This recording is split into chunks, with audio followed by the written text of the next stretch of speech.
À la une donc, de cette édition, c'est le président égyptien Abdel Fattah el-Sisi qui a assisté aujourd'hui au Caire à la 8e conférence ministérielle de l'Organisation de la coopération islamique sur le rôle de la femme. Cette édition de la conférence tenue sous les auspices du président Abdel Fattah el-Sisi est placée sous le thème « Préserver les acquis en matière d'égalité entre les sexes et d'autonomisation des femmes dans le contexte de la pandémie du coronavirus et au-delà ». Un commentaire de Racha Samir Ayachel. Le président Abdel Fattah el-Sisi a assisté aujourd'hui au Caire à la 8e conférence ministérielle de l'Organisation de la coopération islamique sur le rôle de la femme. Le président el-Sisi a assisté au lancement des travaux de l'Organisation pour le développement de la femme à son siège permanent en Égypte. S'adressant à la conférence, le chef de l'État a déclaré que l'Égypte présidera la prochaine édition de la conférence qui sera centrée sur l'autonomisation économique de la femme ainsi que sur le traitement des conséquences négatives du terrorisme. C'est la première organisation internationale spécialisée dans le cadre du système de coopération islamique pour promouvoir et protéger les droits des femmes et faire progresser leurs conditions dans tous les États membres de l'organisation islamique. Le président el-Sisi a pris une photo souvenir avec les représentants des États membres de l'organisation de la coopération islamique sur la femme. La ministre de la Femme et de la Solidarité nationale au Burkina Faso et présidente de la 7e édition de la conférence ministérielle a apprécié le plein soutien du président el-Sisi aux droits de la femme. Elle a également souligné que l'Égypte est capable d'affronter les défis pour endiguer la pandémie du coronavirus.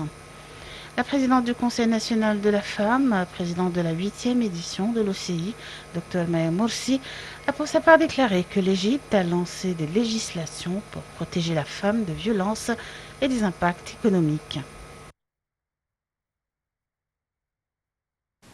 D'autre part, le président Abdel Fattah el-Sisi a déclaré que la conception du centre culturel islamique et de la mosquée Misr dans la nouvelle capitale administrative devrait refléter l'histoire islamique de l'Égypte. El-Sisi a fait ces remarques lors d'une réunion tenue avec un certain nombre de représentants de l'État pour suivre les projets en cours de construction à l'échelle nationale par l'autorité du génie des forces armées de l'Égypte. La réunion a également abordé l'avancement des travaux des divers projets de construction nationaux, notamment la construction et la modernisation de plusieurs routes et axes. Dans ce contexte, le président el-Sisi a examiné toutes les études et les données relatives au développement de l'axe de Salah Salim vu de son passage dans les zones historiques et islamiques du Caire.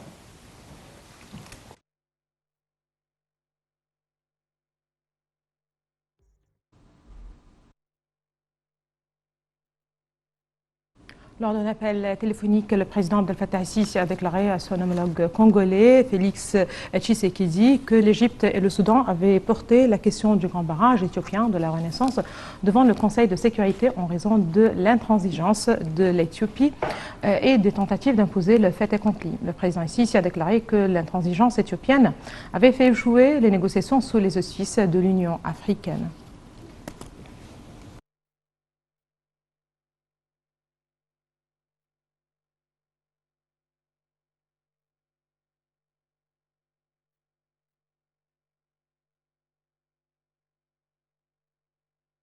L'Arabie saoudite a affirmé son soutien perpétuel à l'Égypte et au Soudan dans la préservation de leurs droits légitimes au nom du Nil et a souligné l'importance de stabiliser la sécurité hydraulique pour l'Égypte, le Soudan, le monde arabe et le continent africain. L'Arabie saoudite a appelé la communauté internationale à intensifier les efforts pour trouver un mécanisme clair pour entamer des négociations entre les trois pays conformément à leurs intérêts et aux intérêts des pays du bassin du Nil sous les auspices de l'Union africaine et de la Ligue arabe. Le Koweït a pour sa part réitéré son soutien aux droits égyptiens et soudanais au nom du Nil, appelant à une solution négociée aux différends les opposants à l'Éthiopie sur le barrage de la Renaissance. La Jordanie a affirmé aussi que la sécurité hydraulique de l'Égypte et du Soudan faisait partie intégrante de la sécurité nationale arabe et que le Royaume se tenait aux côtés de l'Égypte et du Soudan pour protéger leurs droits. La Tunisie a quant à elle remis à ses 14 partenaires du Conseil de sécurité un projet de résolution réclamant à l'Éthiopie d'arrêter le remplissage du réservoir de son barrage controversé sur le Nil, dénoncé par l'Égypte et le Soudan.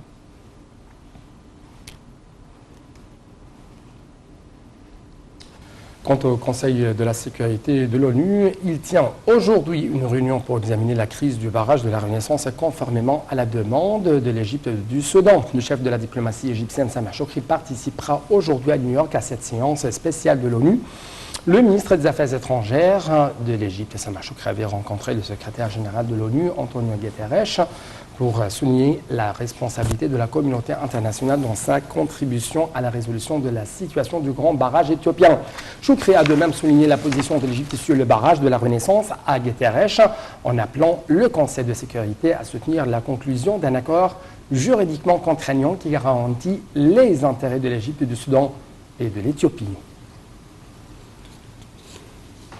Le ministère de la Santé a annoncé hier que 798 personnes rétablies du coronavirus avaient quitté les hôpitaux de confinement après avoir reçu les soins médicaux nécessaires, augmentant ainsi le nombre des cas guéris à 216 217. L'adjoint de la ministre de la Santé, Dr Khaled Al-Megahed, a déclaré que 161 nouveaux cas de coronavirus avaient été détectés, ce qui porte le nombre total des personnes contaminées jusqu'à présent à 282 582. Le ministère de la Santé a annoncé aussi avoir répertorié 26 décès, ce qui augmente le nombre total des victimes du Covid-19 à 16 332. L'Organisation mondiale de la santé, l'OMS, a pour sa part rendu hommage aux efforts déployés par l'Égypte en vue de produire 1 million de doses de vaccins anti-Covid-19 Sinovac, produits par l'entreprise égyptienne holding des vaccins Vaxera.